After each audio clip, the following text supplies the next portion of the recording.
This is an examination of the hidden human condition. This is the Hidden Killers Podcast with Tony Brueski.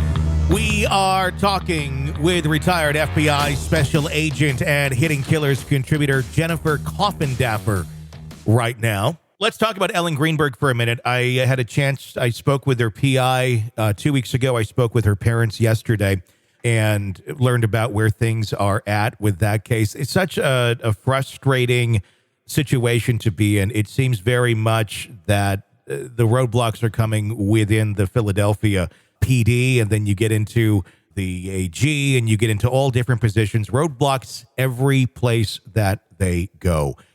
In your opinion, in your expertise, how does that family go about trying to get justice? It's a petition out right now, but it's a petition. What's your opinion? I think the only way, and I've talked to the Greenbergs, and I think they're doing everything they can, but they really need to keep the media focus on this case as much as they can. It's so old now, but people are impassioned by it. I'm impassioned by it. Talk about somebody who has gotten zero justice. Yeah. And not only that, to be, just the absurdity to say that she killed herself. And the reason they're saying that because of that, silly latch, which anybody can set that latch and go and work out and come back and unset the latch and give a quick shoulder to the door. Having breached those doors and practice breaching, that would tear that whole frame off if it were on there properly.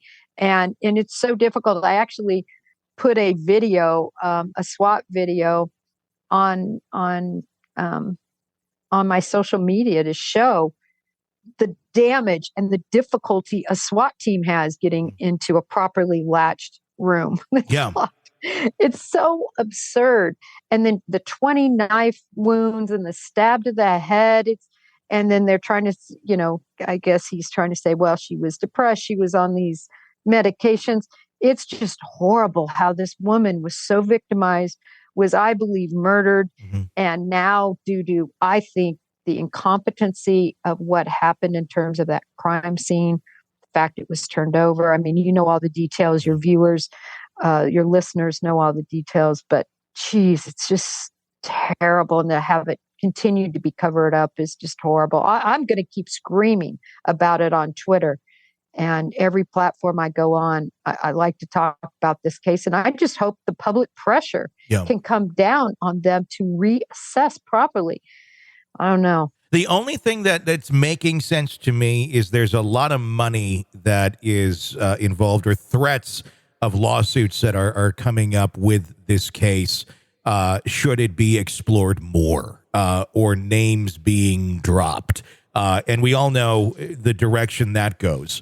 And how well connected some of those people are that the public would consider, and I know the family would consider to be a suspect, but not by the law enforcement, at least not publicly at all. And I'm just wondering, when you have that sort of a dynamic where you want to investigate this further, well, we're going to sue you, or we're going to do this, or we're going to do that politically because of all the levers that are intertwined here.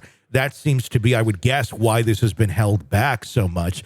But even, publicly or investigators trying to dig into this, I think many are shut down very quick should they go too far because of the fear of the litigation that could be involved with naming a name or talking about a possible direction where seemingly a lot of the evidence does kind of point.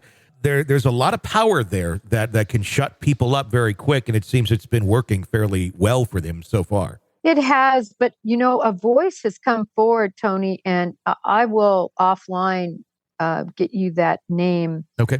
That was in the prosecutor's office that saw this file, and his jaw dropped, and he's starting to advocate. That says a lot to me. When a prosecutor that saw this file and had it on his desk, and I think he would be a really good person for you to interview, because he's coming forward with with details that nobody can know other than being on that side, inside that prosecutor's office, and seeing how this case was just brushed away. I'd love to find that out and have that conversation. I just feel that this family is so trapped, and it's crazy because it's out in the public. We know exactly where the inconsistencies are. We know exactly where justice is not being served in any of this, and it's blatantly obvious. If this petition, which I'm sure it will, receives its amount, I know they're trying to get the mayor involved to get this thing back off the ground. Do you think there's any room for that taking place here? Do you think that that's going to be a possibility? Well, I think the mayor could have a big influence if he can look at this case and see the positives over the negatives for his mayorship from a political angle. If he can balance that and see it would be more positive for him, I could see him really putting some pressure on the prosecution side of this to move forward.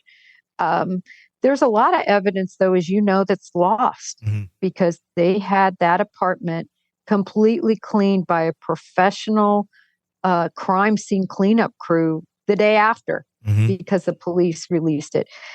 You know, every time I revisit this case and talk about all these steps, that's what is in the balance, really, Tony, as you said. It's so much about money.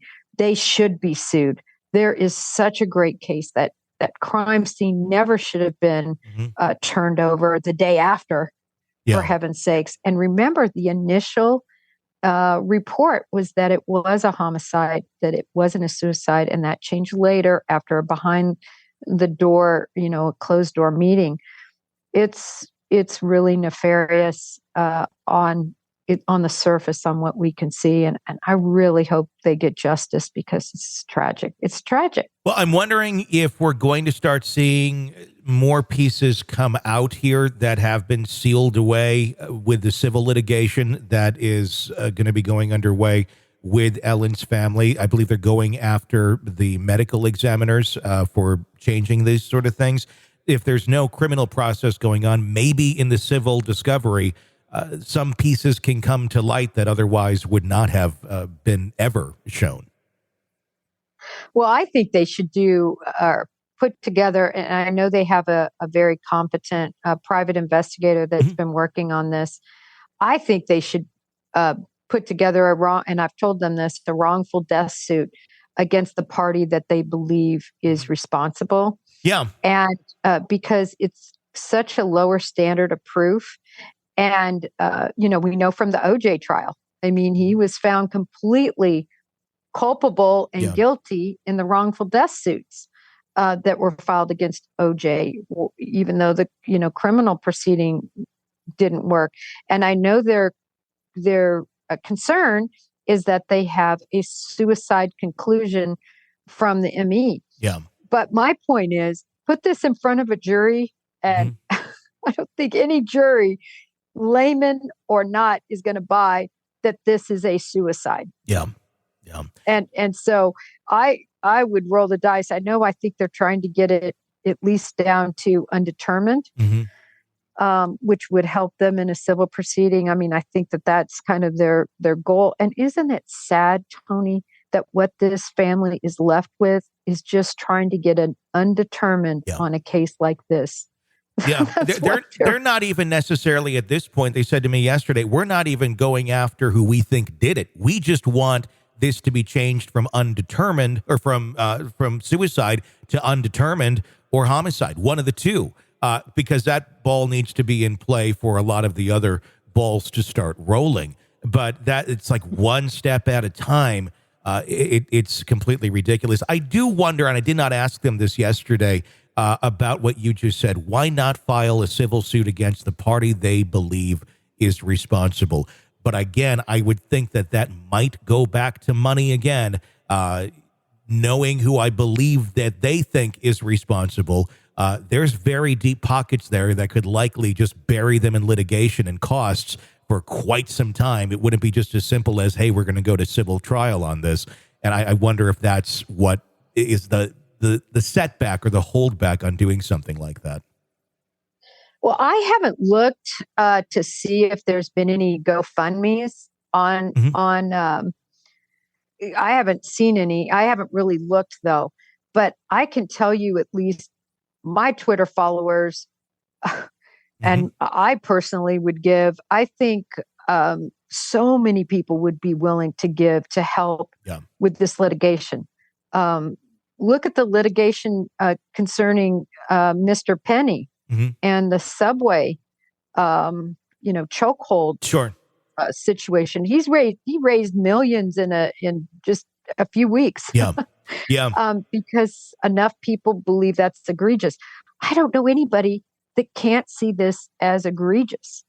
I think I did one tweet about this, and it was upwards 300, almost 400,000 people were on that tweet upset about this case.